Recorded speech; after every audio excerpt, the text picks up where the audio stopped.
Chapter 561. The demon race possesses its own unique authority. This power, known as sacrifice, allows the caster to recover or enhance their strength by sacrificing their own kind. Demons fundamentally receive sacrifices from their worshippers, using these offerings to grow their own power, making them a race that flourishes on the act of sacrifice. The sacrifice ability is an extreme condensation of this mechanism, allowing the caster to forcibly make a lower-ranked demon their sacrificial victim. Imps are the demon race most optimized to be targets of sacrifice. Small, unimpressive, and weak, they are the lowest class of demons, easily carried around like emergency rations, to be consumed by higher demons when recovery or enhancement is needed. Imps have evolved in such a way that they can offer beneficial effects to the higher demon that sacrifices them, ensuring they are better consumed. Upon becoming a target of sacrifice, they can increase a specific stat of the higher demon that consumes them, temporarily enhance them, or boost their defense, among other buffs. In life, they serve as assistants for various menial tasks, and in death, they become food that provides buffs. Imps are such a race. Naturally, imps are treated as mere tools to be used as other demons command. Lo, the commander of the Imp Legion was no different. He lived his life following the orders of other higher-ranking demons. The reason he was given the task of leading an invasion after receiving the scepter was merely because the other Demon Legion commanders were all out on the front lines fighting the Black Dragon. It was a chance given to him because he was not strong enough to be on the front lines, a weakling commander. The power of a demon race is often shown by the size of their horns. Unlike Cromwell, who possessed large and beautiful antlers, Lowe's horns were small and unimpressive. With a self-esteem as small as his horns, Lowe had lived his life groveling. However, as he fought against Ash, a desire like never before began to ignite in Lowe's heart. Chasing after the distant figure of the enemy commander, confronting the seemingly impregnable walls of the fortress, both in vision and reality, sparked a flame in the heart of this small demon who had lived his life passively. He wanted to win. He desperately wanted to win. His life, which he thought was meaningless, might have existed just to overcome this man, to breach these walls. I can do anything to defeat this greatest of adversaries. And it was at that moment Lowe finally found a clue that could lead to victory and was about to grasp it. After the 34th invasion, Lowe was summoned to the king's castle. More precisely, he was dragged there. Boom, thud. The castle was still violently shaking from the battle with the Black Dragon. Black dragons outside the barrier continuously spewed black flames, and other Demon Legion commanders were furiously trying to intercept them. Inside such a castle, in the audience chamber, the Demon Royal Guard commander, Cromwell, was waiting for Lowe with a tired expression. Lowe! As soon as the dragged-in Lowe arrived, Cromwell growled. Why did you break the rule? Why did you break the rule set by the Demon King? Why did you do such a thing? Cromwell shook her head in disapproval after her questioning. No, right. It must have been a mistake. I must have rushed you into the task which led to this situation. It was not a mistake. What? I did it knowingly. In front of the flustered Cromwell, Lowe spoke confidently. When I first held this scepter, it showed me what could be done with it, and how far we should not go. But why did you cross the line? Because I wanted to win. Lowe held the scepter tightly in his embrace. To test the strategy I had in mind, I had to deploy 2 legions. Because I trusted you with this task. And because you broke the rule, I now face the punishment of the King of Kings. Cromwell, akin to the royal guard of the Demon King, naturally fears being reprimanded by the Demon King the most. Cromwell, after yelling, took a deep breath and extended her hand forward. No, actually, it's obvious. The responsibility lies with me, and I will bear it. I will not blame you further. However, Imp Legion Commander Lowe, I will revoke your right to act on behalf of the King of Kings. Hand over the scepter. I refuse. What? I said I refuse. For the first time, even Cromwell and the other demons widened their eyes in surprise. And for the first time in his life, the small Imp Legion commander refused an order from a being far superior to himself. Just once more, just one more step forward, and we can bring down the human defenses. As Lowe shouted, the Demon Royal Guards cautiously approached him. Lowe glared at them fiercely. Do not come any closer. This war is the first thing I've found on my own, something I want to accomplish with my life, Lowe exclaimed. If the life of an imp is to become a sacrifice, then I. Want to be sacrificed for this war? This scepter, no, this war, it is entirely mine. In front of the panting Lo, Cromwell blinked in confusion. Lo, you! That's when it happened. Boom! With a terrifying explosion, the castle shook violently. The miserable screams of other demon soldiers could be heard from outside. Cromwell, barely maintaining her balance, shouted towards the outside. What's happening? The true Black Dragon, a demon royal guard, rushed in to report. Nightbringer has taken the field personally. His breath has obliterated the external barrier of the castle from zones 1 through 9. This damned lizard. Still, the last barrier maintained by the other Legion commanders in this audience chamber is holding strong. We are still safe, but in the next moment, all the demons gathered here had to see it. Lo, who had suddenly run to the entrance of the audience chamber, was touching the barrier, slowly turning around to look back. Cromwell felt a chill down her spine and stammered. Lo, you must have forgotten, Lo retorted coldly in a flat voice. I am also a legitimate Legion commander with the authority to control this barrier. Don't do this, Lo. Cromwell tried to calm Lo down, speaking placidly. I'll let you keep the acting authority and the scepter. Just stop. But the place where Lo's hand had touched was already seeing the barrier being smoothly deactivated. With a swirling motion, a small part of the barrier was deactivated, and Lo squeezed his small body through the gap, escaping. Cromwell, watching this scene dumbfounded, grimaced. That crazy bye. Cromwell couldn't finish her curse. The Black Dragon was not foolish enough to miss the small opening in the barrier.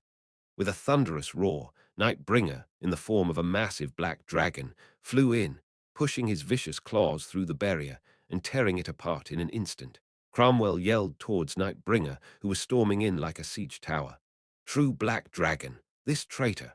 The king who establishes a new dynasty is inevitably a traitor to all. Nightbringer laughed with his massive mouth wide open. Rebellion is the true mark of a king. With a snap, the dragon's massive jaws closed, chewing up Cromwell's upper body. Blood spurted in all directions like a fountain. Leaving the chaos of the castle behind, Lo, holding the scepter, ran. Ha ha ha. It didn't matter what happened. Whether the demon race was annihilated, whether the Black Dragon seized dominance, or whether the King of Kings meted out punishment, it didn't matter. If he could apply his strategy, if he could confront the guardian of humanity, if he could give his all, sacrificing his life for one battle, he wouldn't mind if the world perished. The place Lo reached after running out of the castle was the entrance to the underground sewer. As Lo was catching his breath, he heard footsteps from ahead. Tap, tap. To Lo's surprise, there stood Cromwell's deputy, who had been monitoring Lo. She had read the information Lo had gathered and knew he would come here. Blocking the entrance to the sewer, the deputy sent an inscrutable look over her glasses. Lo asked with a forced smile, "Are you here to stop me?" "No," the deputy smiled faintly. "I wanted to see it, the end of the path you're taking." The deputy stepped aside slowly. "I'll follow you, so show me your dream."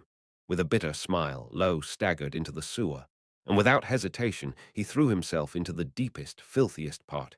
Lake Kingdom, Zone 10, the sedimentation area.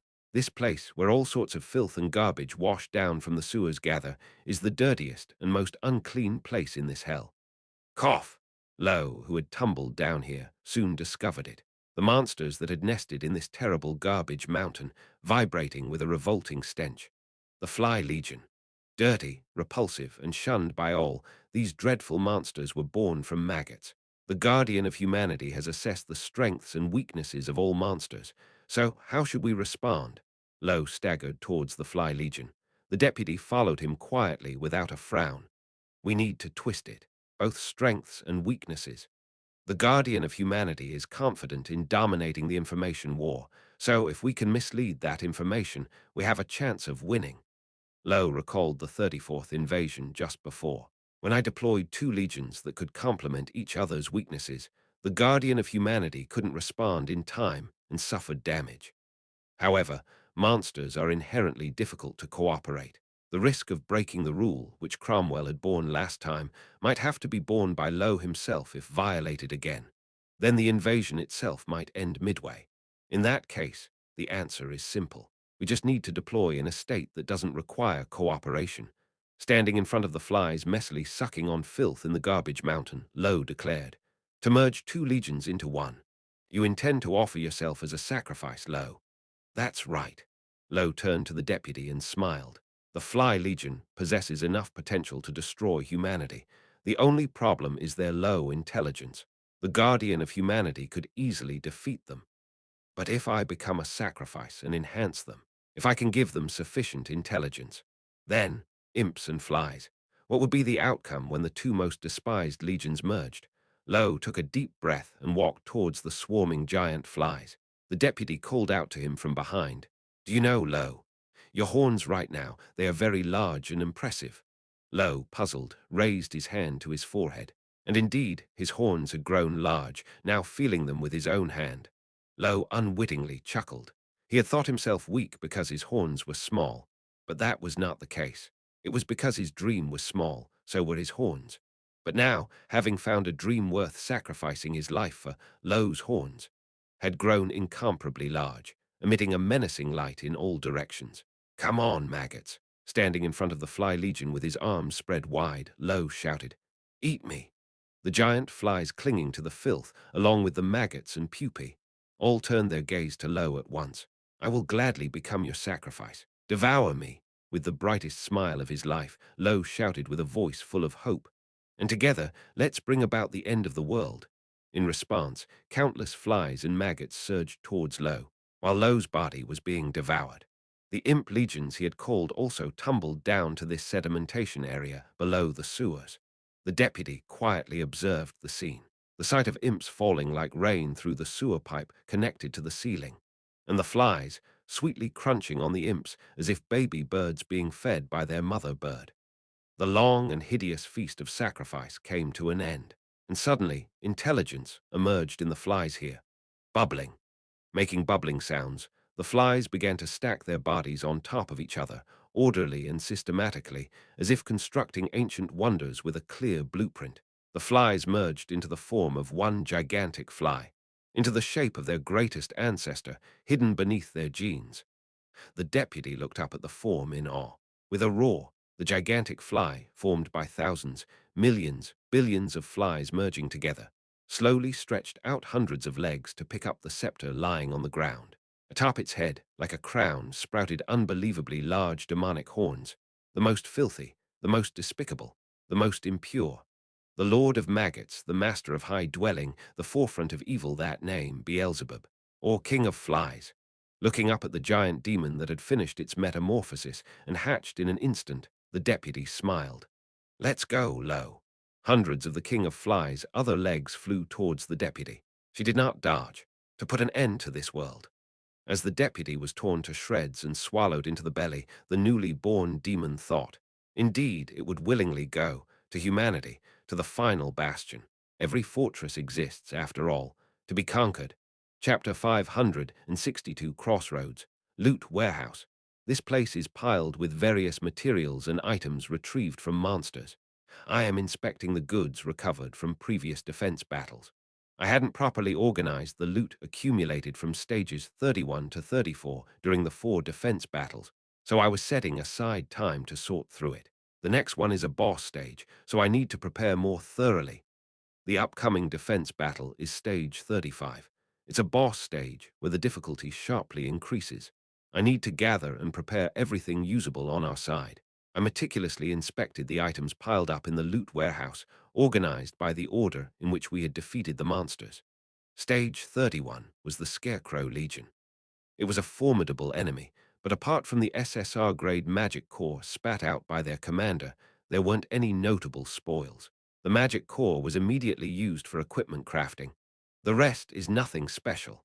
Tossing aside trifles like straw bags, I moved on. Stage 32 was the Bull Legion. We lured these creatures to a cliff to induce a fatal fall, making the capture easy, but the loot recovery a real headache.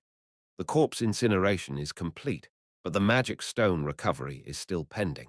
Magic stones are scattered around where the monster corpses piled up like mountains. Since the Bull Legion wasn't known for valuable loot, I've left them be for now. Next up, the Fallen Knights, the opponents of Stage 33. These guys were definitely noteworthy enemies. Moreover, since all 13 Fallen Knights were humanoid monsters, the equipment recovered was immediately usable. The issue is that most of it is severely contaminated, and a lot of the materials are human bones, making it difficult to hand over to anyone. Among them, the pinnacle, the weapon used by King Pendragon, the man-eating sword Excalibur. A literal demon sword, this. Merely holding the handle brought voices in my head saying, "I'm hungry. Give me blood, fresh ones, ooh."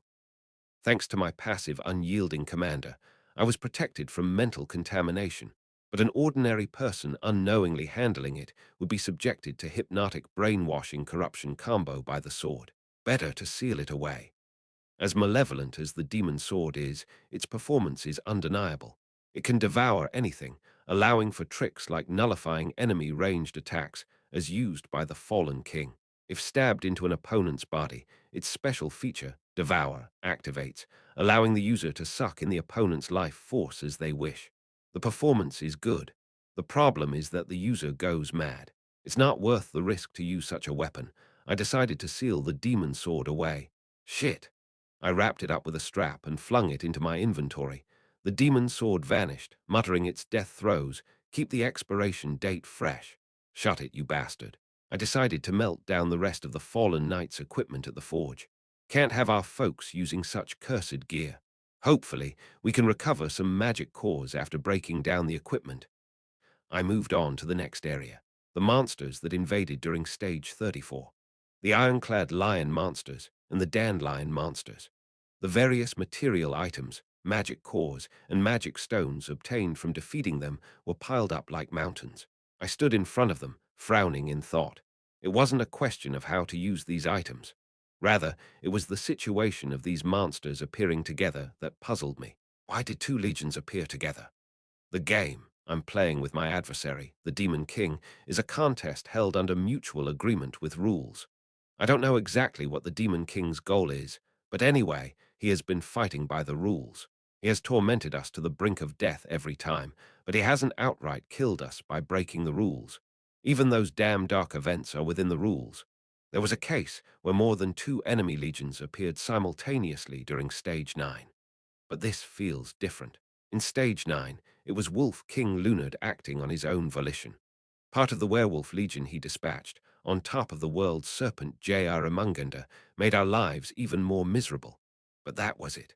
J.R. Amunganda and the werewolf legion didn't cooperate or produce any meaningful synergy. What about this time? Not only did two legions appear at the same time, including their commanders, but they also showed up with a combination that produced meaningful synergy. Two legions with clear strengths and weaknesses complemented each other, enhancing their strengths and neutralizing their weaknesses, and for a moment, they overwhelmed us. It was a deliberate selection of legions and a coordinated attack, clearly intended by the opponent. How should I put it? I frowned. It's alien. It's a completely different game style from the Demon Kings until now. It's as if the chess opponent has changed, that kind of alien feeling. I've never faced him in person, but after continuously exchanging moves with him, I had a grasp of the Demon King's style. He's a player interested in amusement rather than victory. It's fine if he wins, but it doesn't matter if he loses. He torments us, tests us, pushes us to our limits, but on the other hand, he doesn't want me to collapse easily. Such a frustrating opponent. But what about the opponent making moves now? Desperate. They're straining every nerve to thrust a knife at my throat. In the end, the simultaneously advancing ironclad Lion Legion and the Dandelion Legion self-destructed. They appeared to cooperate for a moment, but soon they fought each other to the death. We could easily pick off the ones caught in their internal strife. The forward base was somewhat damaged, and there were a few casualties, but the damage was manageable. Despite the manageable damage, I felt a sense of foreboding. The next boss stage, Stage 35. What kind of strategy would the opponent bring out in this defense battle? With a sigh, I shook my head and inspected the loot piled in front of me. No matter what the opponent comes up with, we have to prepare as much as possible. Anyway, since two legions appeared at the same time, we got double the items. The recovered iron armor could be used to repair the walls, and the core parts from the dandelion monsters could be crucial for our weapon manufacturing. Cannons or perhaps long-range artillery. It's been a while since we could upgrade Burnout's equipment. My first sub-party, the Shadow Squad. Well, it's a bit much to call it a party now, since it's long been disbanded. Anyway, the survivors from that Shadow Squad Burnout, and Body Bag are now integrated under the Elf Queen. Creating equipment from the Dandelion Monster's parts would give Burnout's long-range artillery capabilities a significant boost. After deciding on how to handle the items and scribbling down some paperwork, I headed outside the warehouse. Lord! Lucas, who was waiting outside, saluted me. The bone retrieval team dispatched to the chapel in Dungeon Area 8 has returned. They have successfully recovered the remains of the fallen soldiers. That's fortunate. The inner part of the Lake Kingdom is in chaos due to the internal conflict among monsters. The bone retrieval team couldn't easily enter Area 8 and had to bide their time, but they've managed to succeed this time. I sighed in relief. Though belated, we could now conduct the funerals for the warriors killed by the fallen knights. Also, sir, Lucas glanced at me and cautiously added, this time they encountered fly monsters. I frowned. Flies? Yes, reports say they were giant flies. I stroked my chin and groaned. So the next stage's opponent is the Fly Legion, a legion equipped with various gimmicks, difficult to deal with, dirty and flying monsters. Are these creatures suitable for a boss stage? Fly monsters have extremely low intelligence. They can be easily annihilated with simple traps. These creatures are for a boss stage. Any other peculiarities? They fled as soon as they encountered them. That's about it. Fled, monsters, seeing humans but not attacking. Why? I activated the system window. Enemy information stage 35, LV. 1 unit, LV-25 giant fly. Units, LV-20 giant maggot. Units just reading the names makes one's stomach turn, undoubtedly a fly monster legion. Why so many question marks? After pondering, I nodded at Lucas. We need to scout more thoroughly, continue autonomous exploration until the defense battle starts. Understood. As always, the game's difficulty seems to be escalating.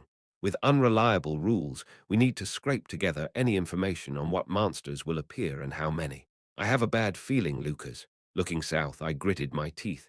Lucas watched me with a concerned expression. I have a bad feeling.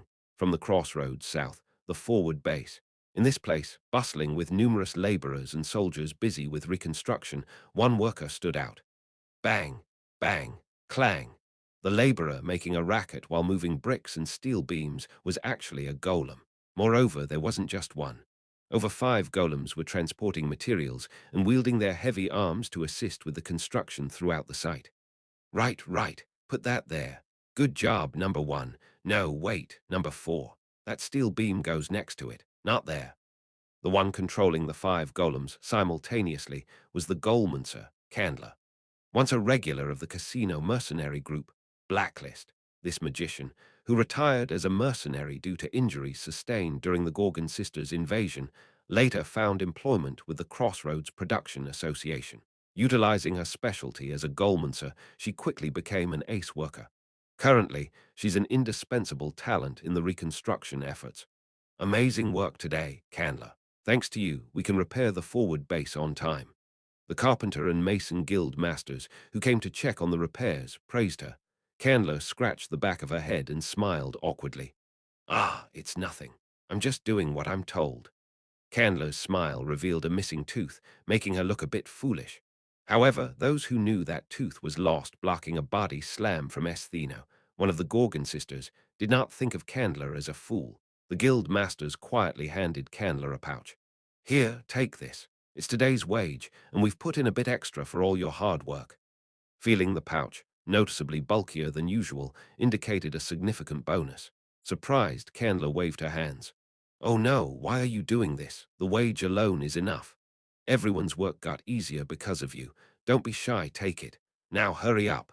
Candler, pretending to be reluctant, accepted the pouch and tucked it away. The guild masters chuckled, patted Candler on the shoulder and walked away. Let's wrap up for today and just a few more days of hard work. Got it? Yes, yes, just leave it to me. Go on in. The guild masters ordered everyone at the forward base to clock out for the day. Candler wiped the sweat from her forehead and looked up to see the sunset already approaching. It's already this time. Working hard and earning money steadily filled Candler with an indescribable sense of fulfillment and pride. Candler started to clean up the site along with the other workers. As quitting time approached, everyone seemed to cheer up on their own, humming tunes through their noses. She returned to Crossroad via the teleport gate. The workers, greeting each other for today's hard work, grouped together in twos and threes, heading out for dinner. Heh, I even got a bonus. Maybe I'll treat myself to a special meal tonight. Muttering to herself, Candler moved on. Limp, limp. The mage limped noticeably through the alley. During the battle with Estheno, Candler had hit her head hard.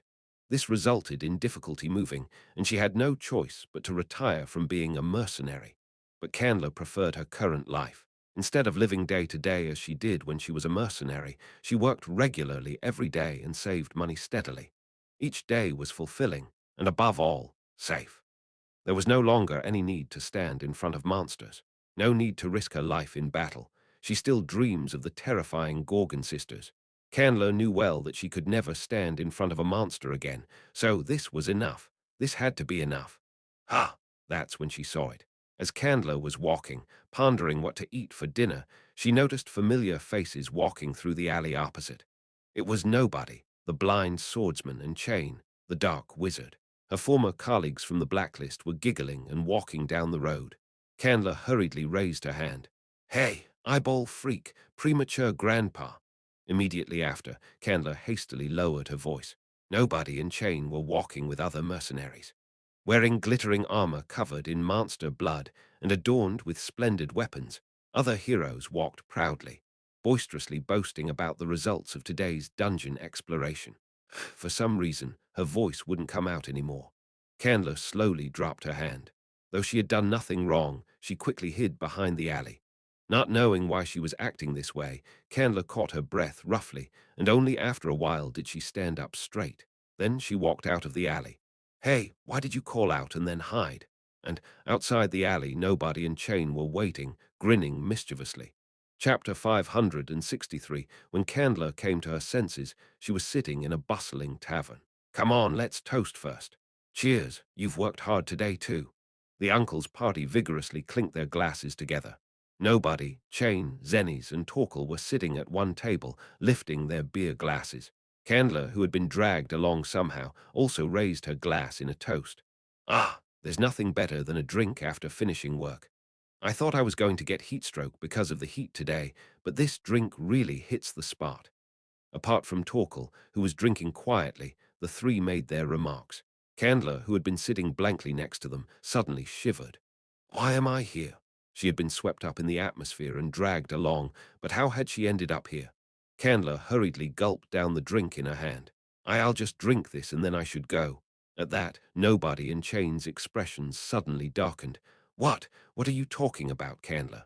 You're saying you're ditching the mercenary work, so now you won't hang out with us? No, it's not like that. Isn't it the other way around? Could she, who had retired because she could no longer be on the battlefield, who had run away because she was scared of monsters, continue to mingle with them? Seeing Candler like this, Nobody and Chain handed her a new glass of beer with a cluck of their tongues. Why are you being like this? We've been comrades who have suffered together all this time. You can't become cold just because you've moved to a better job. Zennies and Torkel also joined in. Was it the Gorgon sisters when we last fought together? We really went through hell then.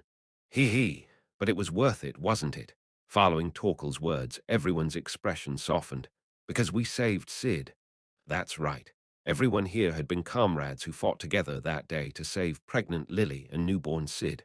Holding the newly filled glasses of beer, the group toasted once again. To Sid, grow up fast. Your uncles and aunts will give you lots of pocket money. Eventually, Candler could not leave her seat and swallowed her drink while sneaking glances around. It was around the time when the second glass of beer was half empty. Creak bang. The tavern door swung open forcefully, and someone stormed in. The other customers seated near the entrance looked in that direction and jumped back in surprise. Eek! Look over there. Why are they here? Startled by the fearful reaction, Candler turned around and was equally surprised. Keek! Cuckoo! There's a delicious smell coming from here. Leading the way was Evangeline. Following her were Lily, Elise, Yun, Junior, Verdandi, Rosetta.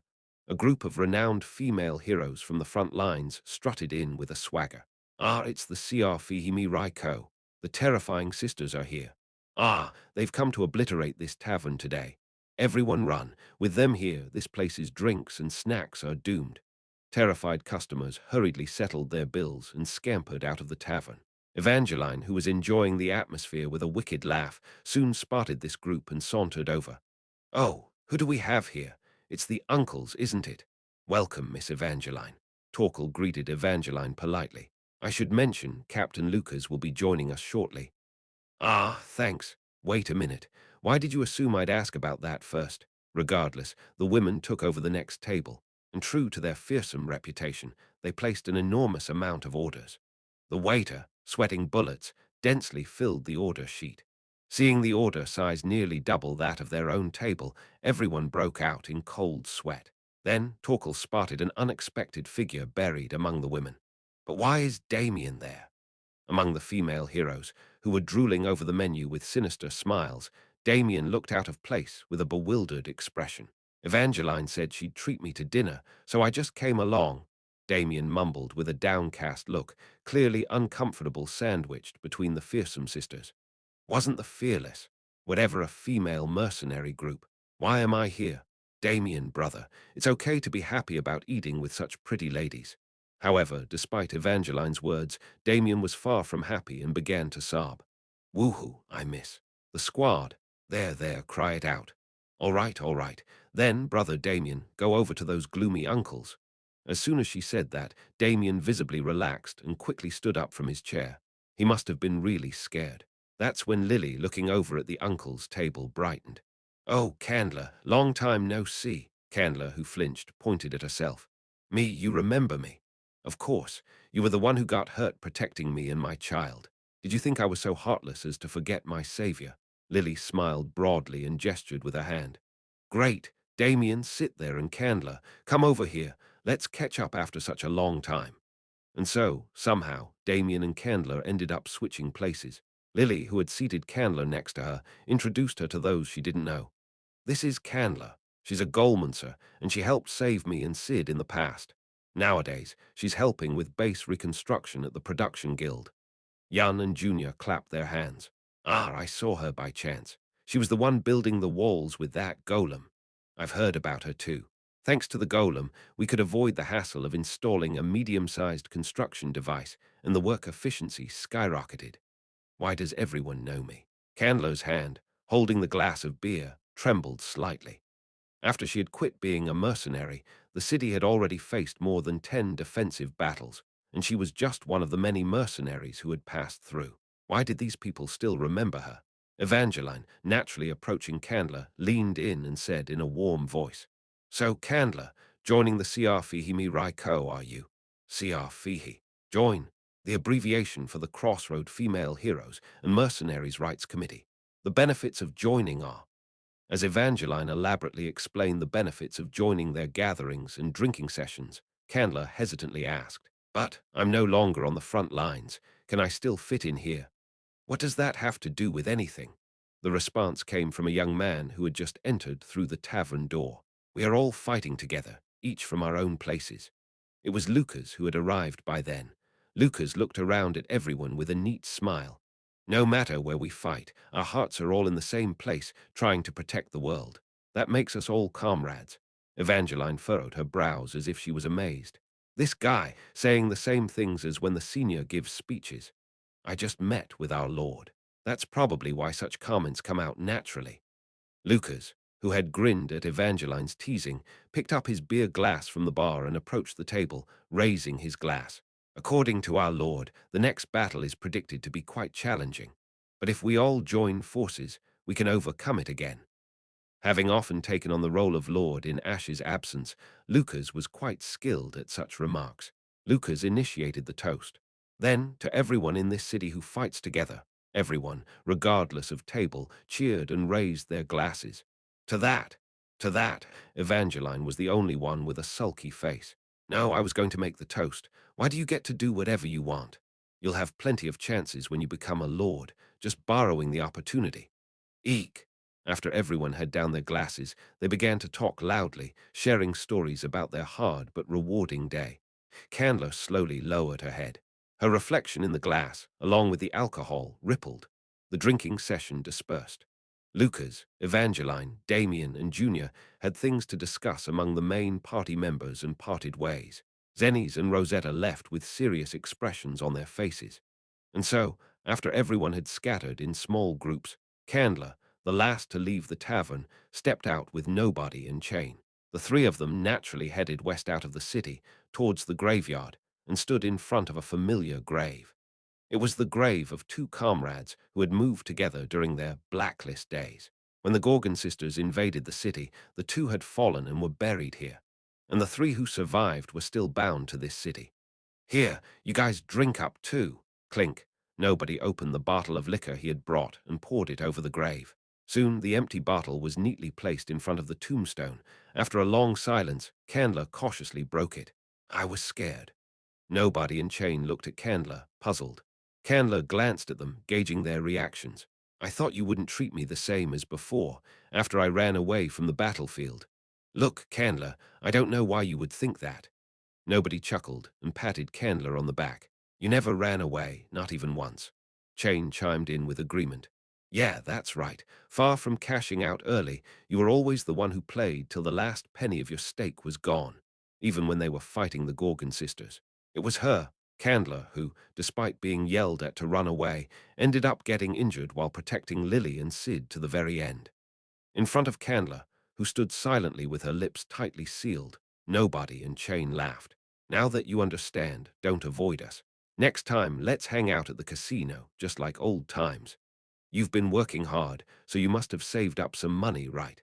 Time to blow it all. After a bit more chit-chat, Nobody and Chain left first. Candler was left alone in front of the graves of former comrades. As the summer sun set and the surroundings turned into a dark night, Candler slowly looked down at her legs. The legs that had not walked properly, limping since the day of the battle, making her unable to continue working as a mercenary. No, I'm not as great as you guys. The Golmancer's hands clenched into fists. I ran away. At the same time, the non-human barracks. Ash, who had visited the Elf Queen to meet Burnout and Bardybag, was sweating coldly. In a dimly lit room illuminated only by faint candlelight, four kings were having a meeting.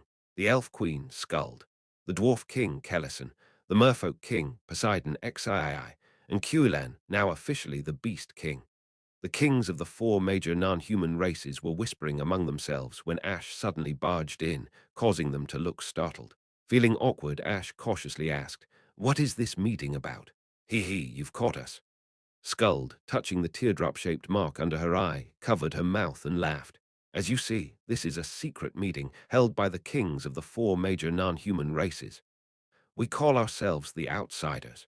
As Ash took in the meeting of these so-called outsiders, he internally groaned. Why do more and more secret? No, private groups seem to be forming without me knowing. It would be nice if the heroes got along on their own, but I feel a bit left out, Your Highness. Ash felt slightly hurt, as if he was being excluded from their gatherings. So, Prince Ash, what brings you here today? Prompted by Skuld's question, Ash snapped back to reality. The original purpose of his visit was to recruit Burnout and Bardybag, but having met these kings, he had something else to discuss. I have something to tell you all, taking a deep breath, Ash declared. This defensive battle, it won't be easy. Chapter 564, within the World Guardian Front, the influence of the non-human races had grown significantly. They had joined the fight on the condition that their entire race would be granted freedom. Naturally, this meant they were staking everything on this war. The human nations had also provided a substantial amount of troops and resources, but the non-human races were scraping together everything they could to support the war effort. Elves, dwarves, and beastmen continued to gather their forces from all over the continent, and while the merfolk's main force was the last of the four major non-human races to join, they brought with them a merfolk-exclusive airship. I'm not sure if it's right to call it an airship. It was a giant flying clam, of sorts. Originally, it was more akin to a submarine that swam through the sea, but it was also capable of flight. So I guess it does count as an airship. Anyway, the four major non-human races currently hold a significant portion of the front lines, representing even the smaller non-human races.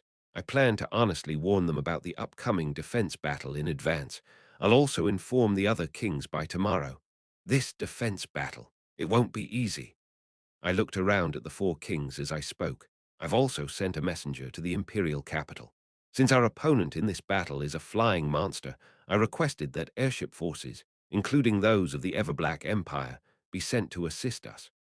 The mention of requesting the Everblack Empire's airship forces caused the four kings to tense up. Are you saying that the monsters we'll be facing are worse than any we've encountered before? King Kellison, the Dwarf King, was the first to speak up. Haven't our forces become quite formidable? We've been managing to hold off the previous defense battles with minimal damage. Why do you predict that the next defense battle will be tougher? Everyone's attention was on me. I took a deep breath before starting to explain slowly. It might sound strange when I say this. I looked around at the kings. The monsters are too docile. Docile? How is that a problem? Have you heard that the opponent for the next defense battle is the Fly Legion? Queen Skuld, who had been listening quietly, responded. Yes, we've heard. Those disgusting insects are our next enemy, right? That's right. But Prince Ash, the fly monster, is a creature that still exists today, breeding in the filthiest places around the world. Just like the greenskins, giant flies were a nuisance to modern humanity, in both good and bad ways, a familiar monster. Indeed, they're a repulsive enemy, but we all know how to deal with them. I don't see why we need to be so wary. I slowly interlocked my fingers. According to reports from those who went exploring the dungeon during this period of free exploration, all the fly monsters fled as soon as they encountered us. Is that so strange? It is strange. I shook my head. Monsters do not flee from humans. They try to kill on instinct. If a monster has intelligence, it might run away to lure humans into a trap. But fly monsters are not known for their intelligence. A chill of tension spread across the faces of the four kings. I continued. Throughout this period of free exploration, our side has not suffered any casualties while continuing to occupy the dungeon's interior. Deep inside, the Black Dragon Legion and the Demon Guard are clashing. We haven't been able to easily enter beyond Zone 8, but we've managed to clean up to Zone 7. Complete control of Zone 7 is just a matter of time. This is the problem. The monsters are not resisting. The flies flee whenever they encounter us, and we are taking over an empty dungeon. It's strange, too, peaceful, like the calm before a storm. An eerie peace has settled over the Lake Kingdom, and it's seeping out beyond the lake. And most of all, my intuition is telling me. Among all people in this world, I've fought with monsters the most and know them well. My intuition, as much as I hesitate to say it, can sometimes be sharper than any prediction. This battle will be torturous and difficult. Silence fell. Skuld, who had been deep in thought, slowly opened her mouth. So, how severe are you expecting it to be, Prince Ash? How powerful is the enemy, and how much damage do we expect to suffer? What are your predictions? After hesitating, everyone, I finally said it. Have you prepared your wills? The color drained from the king's faces. I took a breath and met each of their gazes. I hope all my concerns are just unfounded worries. However, in the upcoming battle, it wouldn't be strange for any of us to die. The difficulty is exponentially higher. Until now, we've managed to minimize damage with massively augmented forces, resources, and my buffs. But it will be different moving forward. I plan to inform the other kings tomorrow, but I have a particularly bad feeling about this battle. Let me tell you in advance. In this battle, and from now on, please do not fight on the front lines, your majesties. This was the reason I brought up this topic. In this damned fantasy world, a world where kings wearing crowns consider it an honor to fight on the front lines, an anachronistic romanticism still exists. Not that it's entirely wrong, since in a world where magic and miracles are real, kings wielding such powers can indeed be powerful warriors. But still, they are the generals of their forces. While all lives are equal, ranks are not. Their deaths would be more devastating to their forces. Step back from the front lines and gather at the command center. Please assist in leading the forces you belong to. Then I smirked. But you probably won't do that, will you? These stubborn kings. They were ready to argue the moment I suggested they stay away from the front lines. And to be honest, with enemies so formidable that we cannot afford to keep these kings, the strongest warriors of their forces, away from the front lines. That's why I'm telling you. Prepare your wills in case of an emergency and designate your successors. Still, it seemed necessary to warn them. Seriously, from now on, to ensure we all recognize the fact that we must fight side by side with death looming directly ahead. I will brief everyone about the Fly Legion tomorrow, in the presence of all the other kings. I stood up, and awkwardly scratched the back of my head. I'm sorry for bringing up such a heavy topic before dinner. There's no need for apologies, Prince Ash. King Poseidon, the Merking, who had been silently listening, nodded his head. Delaying such discussions only makes them more painful. The Merking, now speaking comfortably, as if he had set aside his aquatic concept, said, I bowed to the three kings, exchanged a glance and a nod with Cuilan, and then left the place. As I took one last look back at the room, the four kings were deeply immersed in their thoughts, each with a look of contemplation. I had come to the non-human barracks for my main purpose, to summon Bardiback and Burnout. Bardiback, Burnout, it's been a while since we've had a chat just among ourselves. The two elves, seeing me after a long time, gave me a broad smile. I smiled back. For this defense battle, you two will operate as an independent party. I got straight to the point, without beating around the bush. Both Bardiback and Burnout had achieved awakening and unlocked their ultimate skills. I planned to craft new equipment for them, using the loot from the last defense battle. Armor made from the ironclad, harvested from the ironclad lion. Bombing equipment from the core, extracted from the dandelion monster. I intended to entrust the operation of each piece of equipment to Bardiback and Burnout, respectively.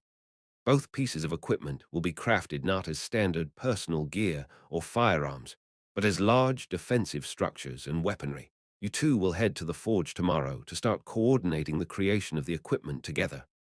Yes, Bardiback answered loudly on behalf of Burnout, who couldn't speak because he was gagged. I nodded. The monsters we're up against in this defense battle are flies. While various magical attributes are effective, nothing beats an explosion for wiping out swarms of them. Burnout slightly lifted the corners of his mouth, still gagged. I then looked at Bardiback. After Burnout wipes them out with his attack, and then, Bardiback, you'll block all their attacks with your awakened ability. I shook my clenched fist. Let's show these monsters what we're made of. Rely on us, your highness. Bardiback, placing a hand over his chest, smiled brightly. On behalf of Shadow Squad, we won't disappoint you.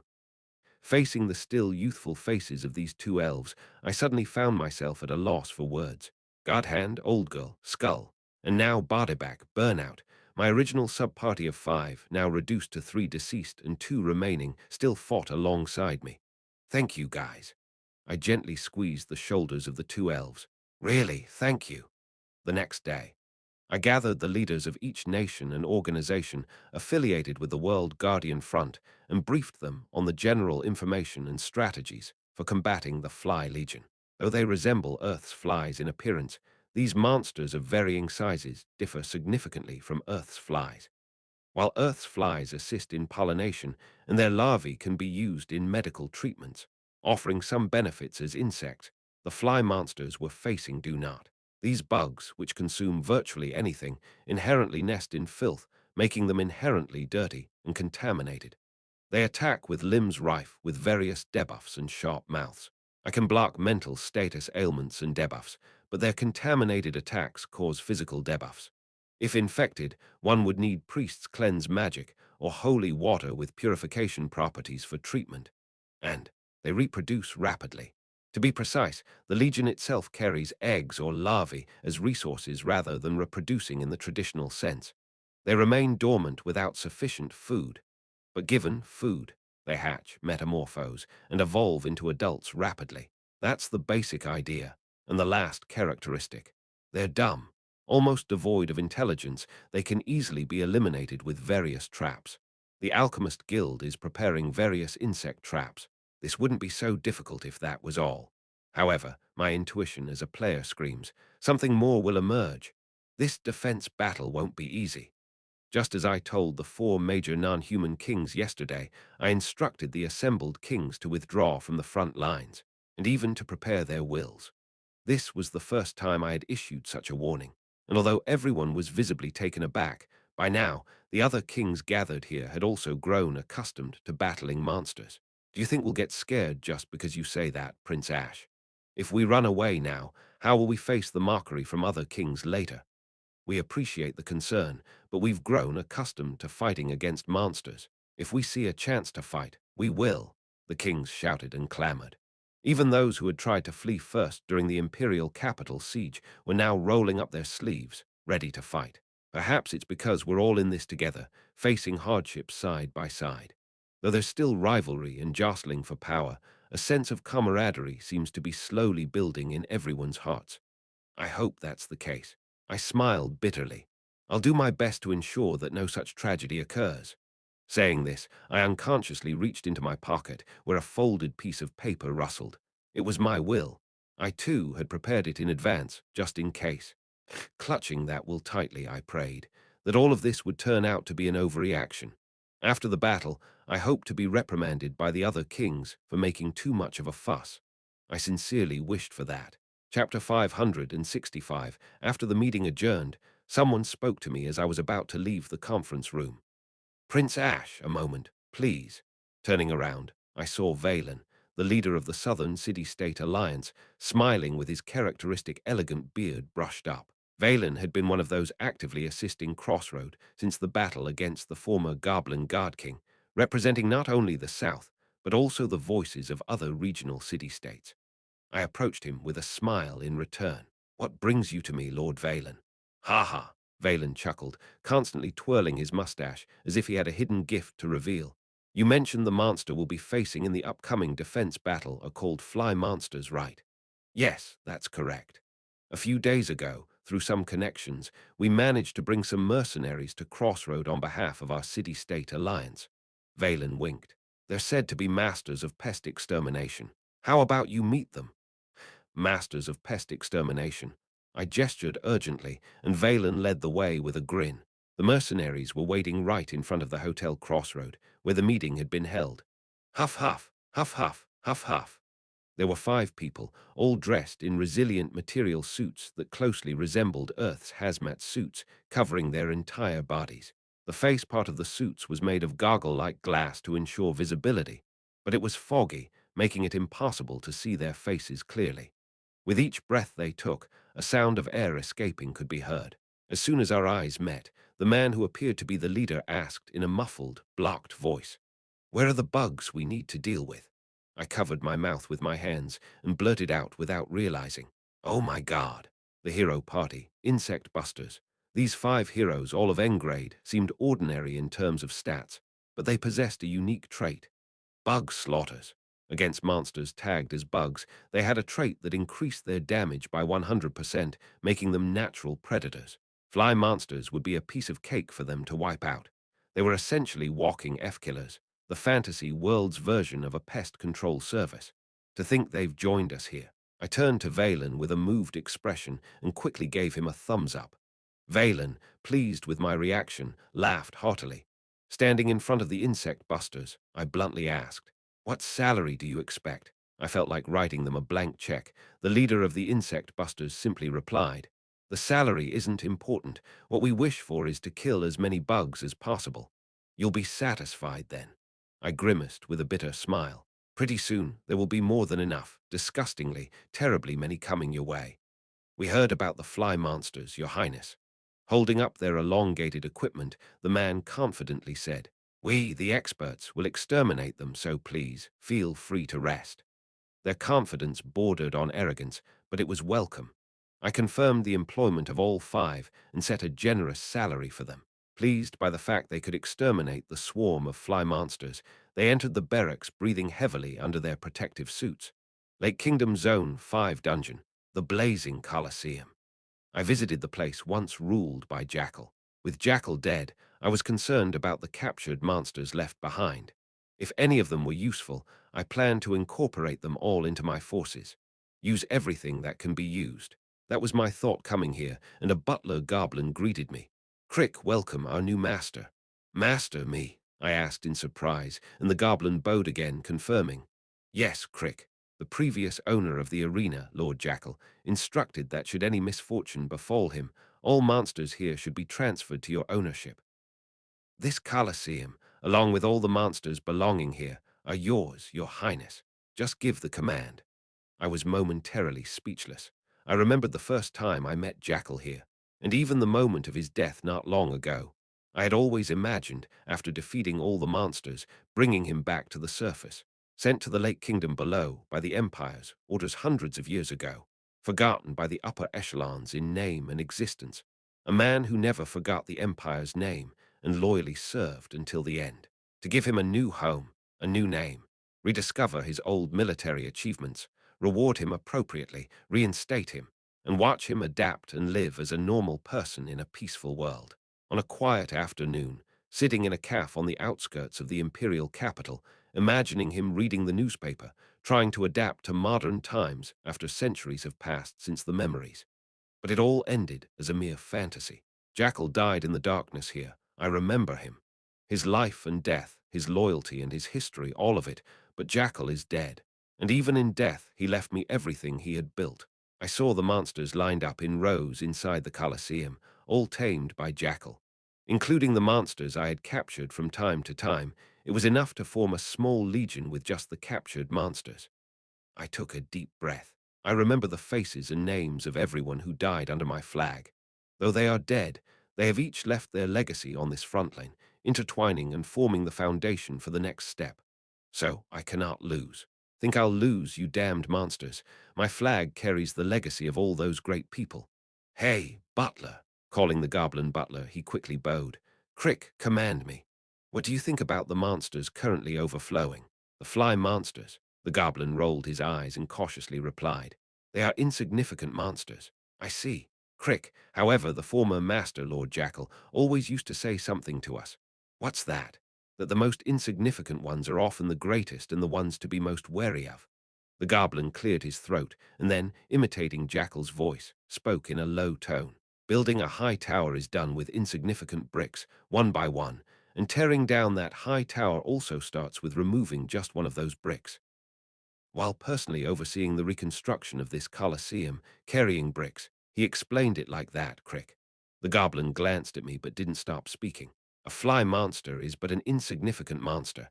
However, it's also a monster capable enough to be that one brick removed." "Thanks for the good words." Could this be considered a message left by Jackal? Mulling over his advice, I nodded towards the goblin butler. "Prepare to deploy. All of you, we need to fight in this battle." The goblin butler saluted me. "We will not dishonor Lord Jackal's name." Time flew by. The heroes and soldiers became proficient in tactics to combat the fly monsters. Various equipment poured out from the forge, and the alchemy workshop produced all kinds of traps for catching fly monsters. Bodybag and Burnout started training to improve their proficiency with the newly made equipment. And under my command, traps designed for catching fly monsters were installed all along the front lines. Stone masons and carpenters busied themselves reinforcing the forward bases and the main city walls. The newly arrived mercenary group, Insect Busters, provided professional advice on exterminating pests. Sturdy armors were distributed to all soldiers to resist the fly monsters' contaminated attacks. The armors were designed to cover even the joints with sturdy leather without leaving any gaps.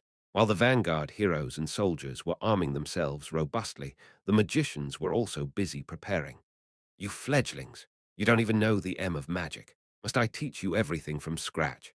Under Diarmuidin's command, all the magicians assigned to the front formed structured parties and squads.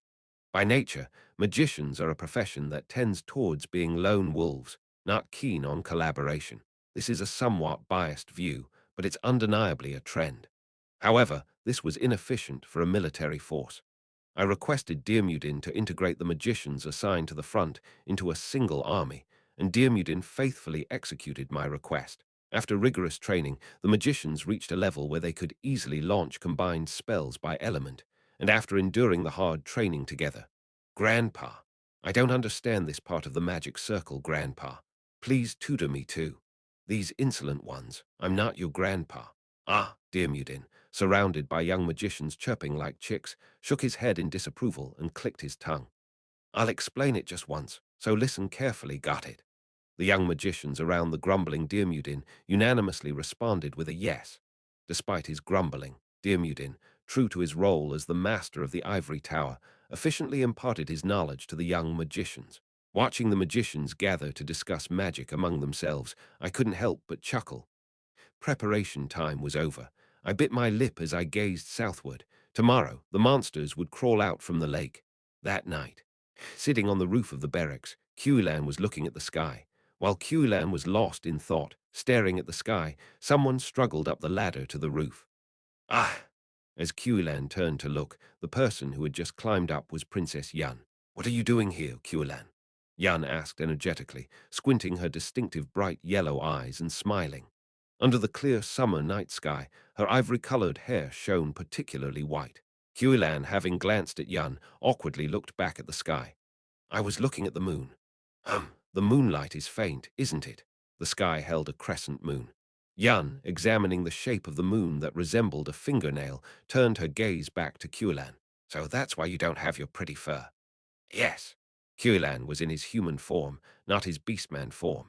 From the new moon to the full moon, and from the full moon to the waning moon, the Leaf tribe lived as beastmen during the full moon when the moon was waxing, and as ordinary humans for the rest of the month. This was their cycle of transformation. Being in human form, which weakened his physical abilities, was a burden for Qiulan, especially in combat. Especially in this battle, where the enemy was expected to be strong. Don't worry too much. If anything happens, I'll protect you. Yan rolled up her sleeves, showing off her arms confidently. After a long hesitation, Qiulan slowly opened his mouth. Princess Yan, there's something I need to. Oh, don't say any more. Yan cut him off. Qiulan's eyes widened in surprise. But I know what you want to say. I also know that I haven't yet entered your heart. Since the night of the party, Qiulan and Yan had continued to spend time together. Yan had been constantly showering Qiulan with affection. However, while Qiulan did feel fond of Yan, his feelings hadn't developed beyond that. Yan sighed deeply. Love really isn't easy, is it? I think I'm not such a bad woman, but why can't I be loved? Yan rested her chin in her hand and looked up at the crescent moon. But honestly, I don't want to be rejected right before a big battle. So, let's just stay in this flirty relationship for a bit longer. Just a few more days. That's okay, right? Yan turned to look at Qiulan with a grin. Her signature confident smile looked particularly bitter to Qiulan today, leaving him momentarily at a loss for words.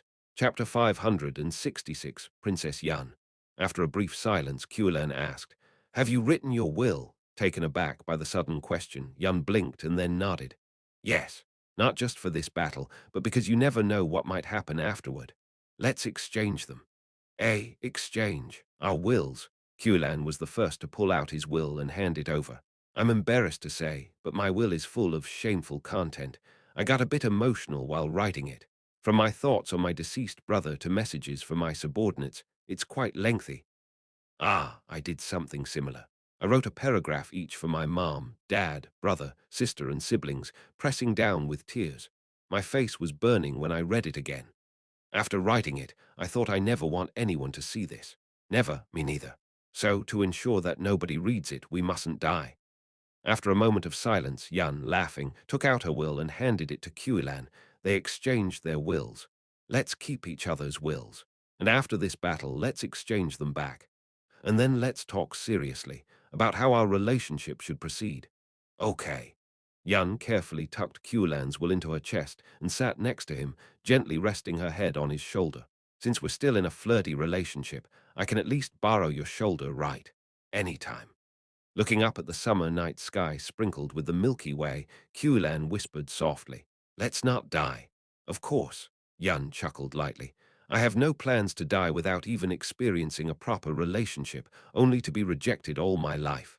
The next day at noon, the hot summer sun was positioned right in the center of the southern sky, heating the air until the ground seemed to simmer.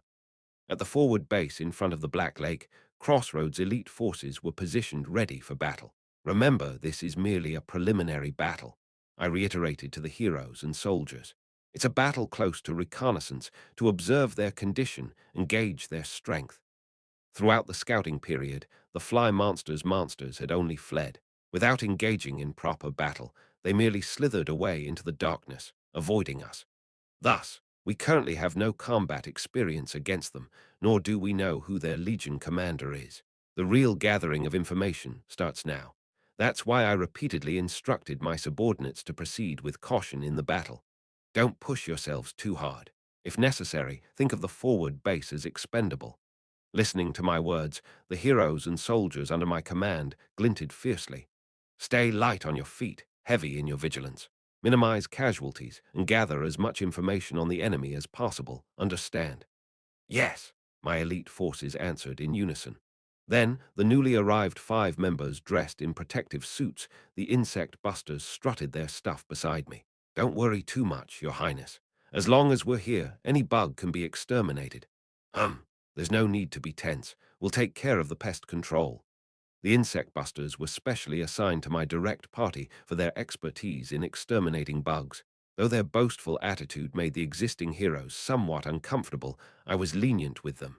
For this battle, at least, they were undeniably an elite force comparable to any hero party. Swoosh! That's when it happened. The surface of the Black Lake began to ripple. Foam spotted on the lake's surface. They're coming out, a scout attached to the telescope shouted. I commanded.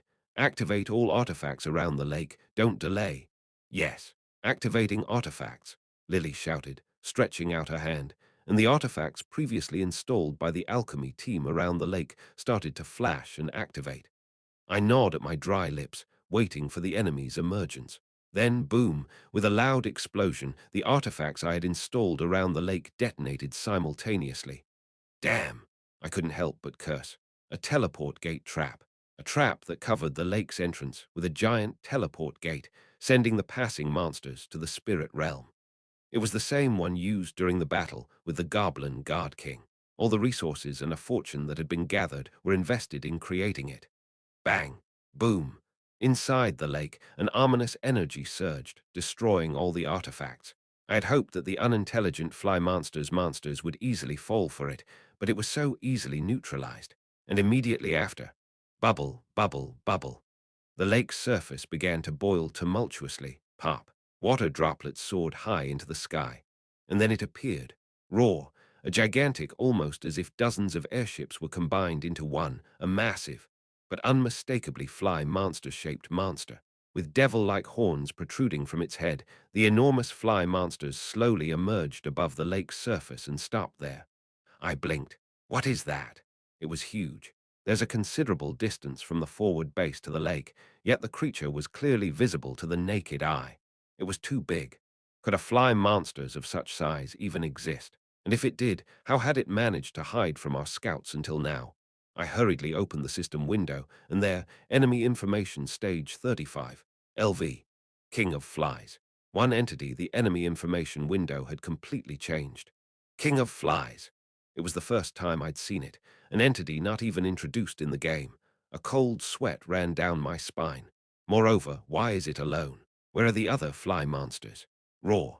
The next moment, as the creature spread its hundreds of legs to the sides, whirra whirra, countless fly monsters stored inside its body began to pour out.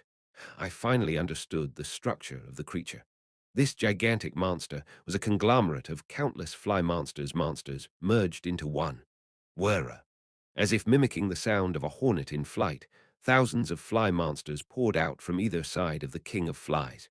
Then they began to move in a manner not at all characteristic of ordinary flies, in an orderly fashion, like fighter jets performing an aerobatic flight. They started an endless rotation, following a predetermined orbit. Screech. From behind the king of flies, they flew tirelessly, tracing a figure-8 trajectory on its side. The shape drawn by these thousands of fly monsters was clear. Infinity. Thump, though incomprehensible to the human mind. Somehow, through this inscrutable ritual, lift was generated, though the principle behind it was unknown. Slowly, the massive body of the king of flies rose into the air, swirling. This time, hundreds of fly monsters emerged from the vicinity of the king of flies' head and began to circle around it. The dark afterimages they created while circling looked like a halo or aura around an angel, just by their shape. The fly monsters drew 3 layers of halos above the king of flies' head. The innermost and outermost halos rotated to the right, while the middle halo rotated to the left. The massive form of the king of flies, now rising into the air, dominated the sky. Was it a coincidence? At this moment, the halos above the king of flies' head obscured the sun. Given the time was noon and they were directly to our south, it was a natural occurrence. The dark circle of flies seemed to devour the sun like a solar eclipse. The brightest time of day suddenly covered in twilight. And then the king of flies, stretching hundreds of its legs to the sides in the next moment. Click, folded those hundreds of legs inward, gathering them at the center of its body. It looked like a gesture of prayer, or as if putting palms together. Chills ran up my arms unknowingly. Under the devoured black sun, a monster in prayer, with halos formed of fly monsters above its head and wings of infinity formed by fly monsters behind its back. Ominous, unclean, irreverent. All actions of this fly monsters were beyond human comprehension, something I had never encountered before. Honestly, I felt a chill down my spine. My lord! Turning at Lucas's voice, I saw Lucas with an expression I had never seen before. Something's wrong. Pale, even Lucas had a bloodless face, swallowing dryly and muttering. Although the Legion commanders we've faced before had extraordinary evil energy, this one is too malevolent. It's suffocating. What exactly? My passive skill, unyielding commander, was functioning perfectly. All heroes at this forward base were under the influence of my passive skill. Even if this monster inflicted some sort of mental status anomaly, everyone would withstand it without issue. But it didn't take any action. Merely by its existence, its form and actions, alien to human understanding, and its innate malevolence, had managed to dishearten everyone present. GRR, I clenched my teeth. So what now? Is this the first time we've faced an incomprehensible or malevolent enemy? No, it's not. Nothing changes. Nothing is different. It's a monster intent on destroying humanity, and we are here to stop such creatures. Prepare for battle. At my command, the heroes and soldiers who had been in a daze snapped to attention. Don't panic. Fight as we've trained. I swung the flag and then firmly planted it into the ground. It's a conglomerate of fly monsters' flies. Don't be intimidated just because it's big. In the end, it's made up of those fly monsters we can easily capture. It's similar to the carrier and interceptor concept from classic strategy simulation games. The king of flies is the aircraft carrier. The fly monsters making up its body are the interceptors launched from the carrier. We were intimidated by the monolith's presence, but at its core, they're just flies. We can definitely defeat it. Don't panic, stay calm, and prepare for battle as trained. My repeated commands rallied my subordinates into an orderly defense formation. Experienced artillerymen lined up the cannons, and the mage units gathered their magical power. Various traps and artifacts densely installed around the forward base were ready to activate in an instant. And then, the king of flies, slowly rising and approaching us, click. Unfolding one of its hundreds of legs, it leisurely extended it forward. And the end of that grotesquely hairy leg gently traced a small circle. Was it an illusion? For a moment, that motion felt like the conductor of an orchestra directing with his baton. Whirr.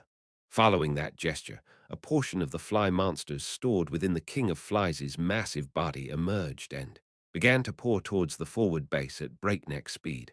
Watching the fly monsters form a picture-perfect flight formation, I was momentarily speechless. No aerial monster we had faced before had ever flown in such a neat and beautiful formation. Prepare for battle, I shouted until my throat was raw. They're coming. Chapter 567. From the body of the King of Flies, a horde of monstrous flies poured out towards the forward base. Screech, the sound of the wind being sliced as the flies descended. Their methodical release in precise intervals resembled a meticulously coordinated missile barrage. However, we were not unprepared on this side.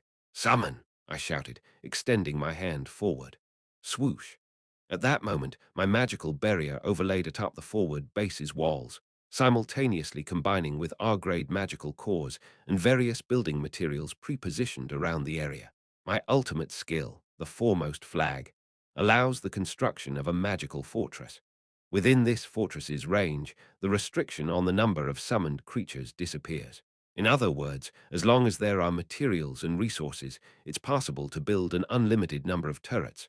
Within seconds, dozens of automatic turrets were constructed atop the walls of the forward base. Click, clack, clang, click. The completed automatic turrets raised their barrels in unison and then, rat-a-ta-ta-ta, fired away. A barrage of turquoise magic bullets decorated the sky, shredding the incoming monstrous flies to pieces. Vroom. For the flies that narrowly evaded the barrage with acrobatic flight, there was, zap-zap-zap, an electric trap waiting. The walls of the forward base were plastered with all kinds of insect-killing traps, from electric traps to sticky traps, insecticides, flamethrowers. Artifacts optimized for killing flies were densely packed. This was, in essence, Project Fly Hell. Thud, thud, thud. The flies torn apart by the barrage and caught in traps quickly dropped dead. The first wave of monstrous flies was swiftly dealt with. Ha ha ha! This is nothing. The faces of the heroes and soldiers brightened a bit, having realized anew that they could indeed contend with these monsters. And at the same time, Click the King of Flies now extended two of its legs forward. Immediately after, Vroom's screech. A much larger number of flies emerged from the King of Flies' abdomen than before. Their numbers were roughly double that of the first wave. Maintaining formation, I yelled towards the incoming horde of monsters. Don't underestimate them. The automatic turrets ceaselessly fired magic bullets, and the flies that made it through the barrage all crashed into traps and dropped dead. Still sufficiently manageable. Click and the King of Flies, before the second wave had even finished dying, moved on to its next action. This time, it extended four of its legs forward. Vroom's screech. An intimidating swarm of flies poured out from the King of Flies' abdomen. Twice the number of the previous wave. 4 times that of the initial wave. The sky was so filled with flies that the blue of the sky was almost completely obscured. Until now, defensive turrets, traps, and artifacts alone had enabled automatic interception, but now it was becoming difficult. GRR. Begin interception. At my shout, the waiting heroes and soldiers gripped their weapons. Artillery, fire. Yes, fire. Fire. Boom, boom, boom, boom, boom. Artillery skillfully fired their shells, which exploded in midair, showering down a rain of fire. Followed by arrows from the archers, skewering the flies and causing them to rain down like precipitation. The elite forces of the monster front formed an overwhelming barrage. The flies couldn't even approach properly and were utterly annihilated. And then, as if completely indifferent to the humans' desperate resistance, the King of Flies mechanically moved on to its next action. Click legs, 8 of them. Suddenly, clouds gathered in the sky, and then those clouds began to move toward the forward base en masse. No, not clouds. A swarm of flies, double the number of the previous wave. 8 times that of the initial wave, these monstrous flies descended on the forward base like a rain of missiles. In desperation, I called out to the mage. Dear Mudin, I'm on it. The mages waiting in the wings raised their staves towards the sky at once. Dear Mudin commanded, in the order we agreed upon by element, water element team goes first, then follow in sequence. Yes, now. Following Dear Mudin's signal, magic of different elements poured forth. Water, ice, and then lightning, followed by wind. Lastly, fire. Dear Mudin unleashed a massive flame from his staff. Mages, positioned by element, executed the prearranged combination. The swarm of flies filling the sky was cleanly swept away, but Click the King of Flies did not stop. Now it extended 16 legs. For a moment, I couldn't hear anything. The sheer number of flies emerging from the King of Flies was so great that the sound of their wings fluttering filled my ears to the point of deafness. Burnout, I shouted desperately. Thankfully, due to my trait main order, my command was clearly conveyed to my subordinates. It's your turn. Burnout nodded and activated her equipment. Click, vroom. A rough sound, reminiscent of a gasoline car's engine, roared as Burnout's custom-made, large, specialized weapon transformed and readied itself. It was a massive, mounted machine gun-like device, with 6 barrels arranged in a cylindrical shape, and at its center, a bombing core taken from the body of the Dandelion Monster Legion commander was installed. Creak! As a red light entered the core, hundreds of dandelion seed-like bullets were loaded into the barrels as if being sucked in, and as the barrels began to spin and preheat to a red glow, the device started firing. Da-da-da-da-da. A terrifying firing sound was accompanied by a blinding muzzle flash. Burnout had the ability to add explosive properties to the projectiles she fired. Moreover, using a weapon made from the core of a dandelion monster specialized for bombing and adding the ultimate skill effect on top of that. Burnout's awakened ultimate skill fireworks is a passive skill. Its effect is to make the bodies of the enemies she kills immediately explode. Compared to other heroes' ultimate skills, it might seem modest, but the true value of this ultimate skill is revealed when facing a massive number of monsters like now. If Burnout kills an enemy monster with her bombing, the dead monster's body explodes, and the explosion damage causes another dead monster's body to explode. creating an infinite chain reaction. And if this combination of bombing and explosion can be successfully linked, boom, boom, boom, boom, it becomes possible to truly annihilate hordes of minor monsters with firepower. Flowers of fire bloomed in the sky. In front of Burnout's overwhelming bombardment, countless flies exploded, burst, and fell burning. In front of this spectacular fireworks display, our heroes and soldiers cheered. When the terrifying explosions ended, the sky had cleared, and at the base of the forward base's walls, the bodies of the burnt flies were piled up like a mountain. A smile unwittingly crossed my lips. "How does it taste, you damned bugs?" I couldn't finish my sentence.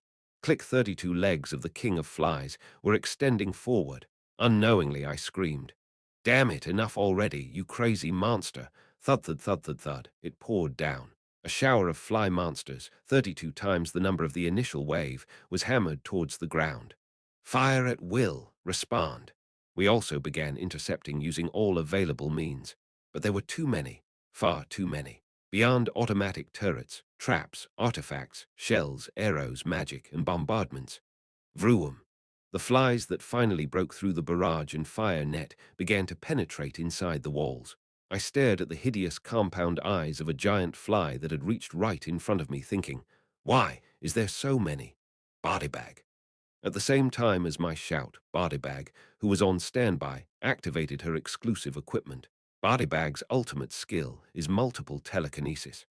The ability to manipulate multiple objects at once with telekinesis, with no limit to the number of objects as long as the magic allows. Click, click, click. Dozens of armors arrayed in front of Bodybag rose into the air all at once. The armor, obtained from the ironclad lion and processed to be as light yet as sturdy as possible. Bodybag used these armors to thump, thump, thump, block the rain of flies pouring towards Burnout by force. Burnout needs to keep attacking without rest. Someone needs to block the flies' attacks for Burnout, who is continuously bombarding. Bodybag was performing that role. From all directions, flies poured towards Burnout, but the armors controlled by Bodybag easily crushed their heads. Simultaneously, Vanguard heroes who had drawn their weapons stepped forward, slicing and stabbing the flies that had gotten close. Several heroes shone with their brilliant efforts, but especially crack, crack, crack. The insect busters were rampaging. Their previously shown arrogance was not just for show. Burning with flamethrowers, melting with unidentified toxic fluids, smashing with hammers, and searing with electrically charged staffs.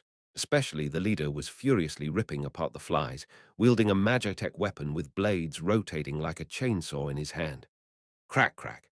With every swing of that saw, flies were ferociously shredded. The flies that had broken through our fire net and penetrated inside the walls, however, could not breach the wall formed by the Vanguard heroes and were utterly pulverized.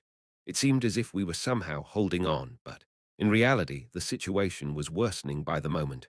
"Your Highness," Lily reported urgently, "they're not getting caught in the traps anymore."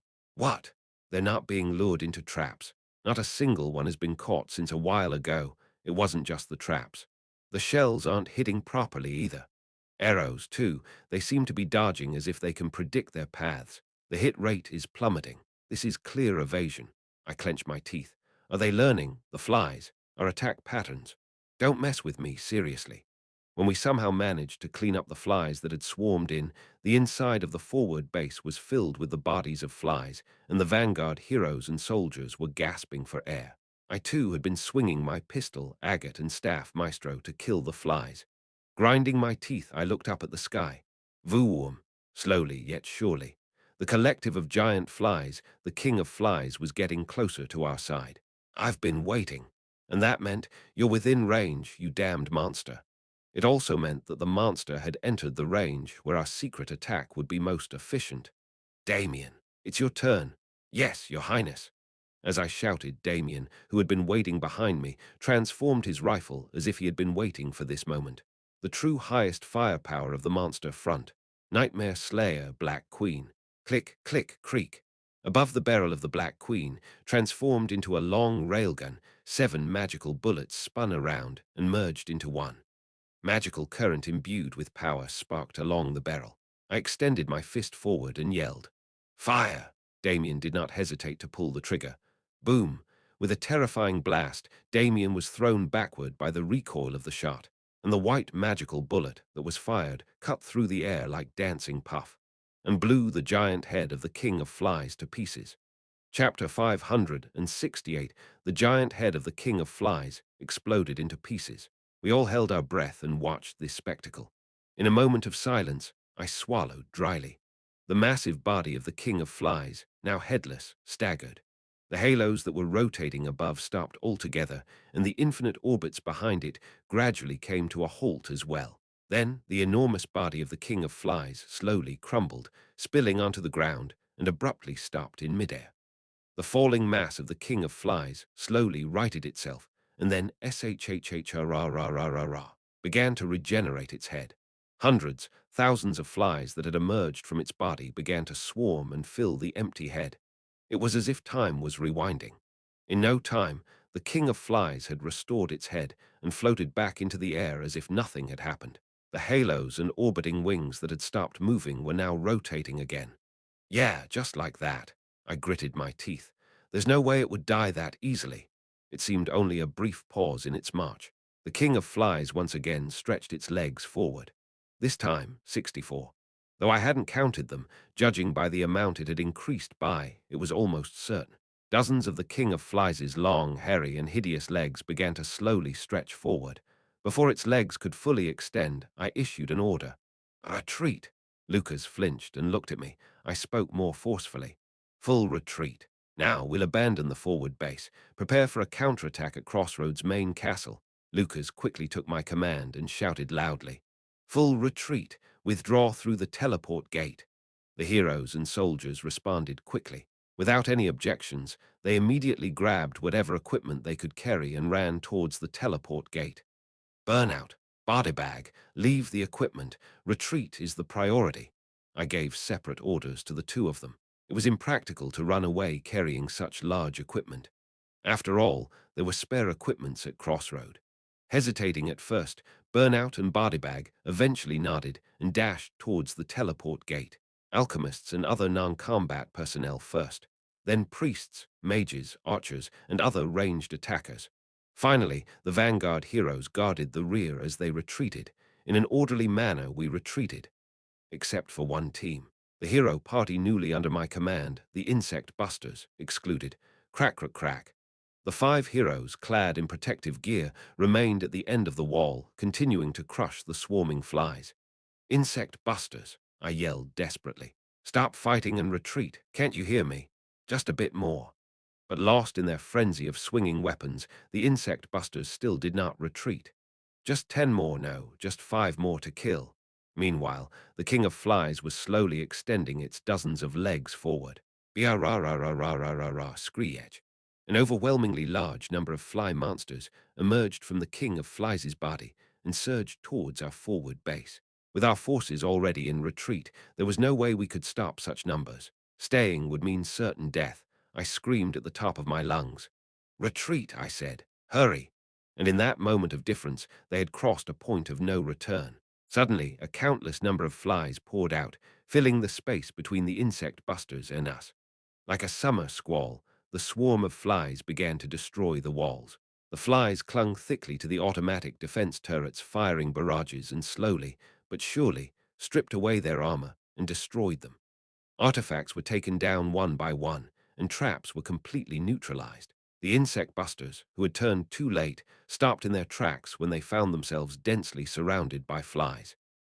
And then, click, the leader of the insect busters reactivated their momentarily halted equipment and turned back towards the wall. Leave us behind, Your Highness. What? It's impossible to break through this encirclement and reach you, so we'll just fight and die here. The leader chuckled. We're the ones who lost our families to these bugs. During the great pest outbreak in the east, it was us who ran away, leaving our families behind in our village. We saved our lives that day, but lost everything else. The leader's goggles shimmered with the fluids of bugs, turning towards me. That shimmering, it looked just like the compound eyes of a fly. The goggles, always foggy, were clear for the first time. It was then I truly looked into this man's eyes for the first time. Empty, hollow, parched. They were not the eyes of a living person. Ah, I realized at that moment.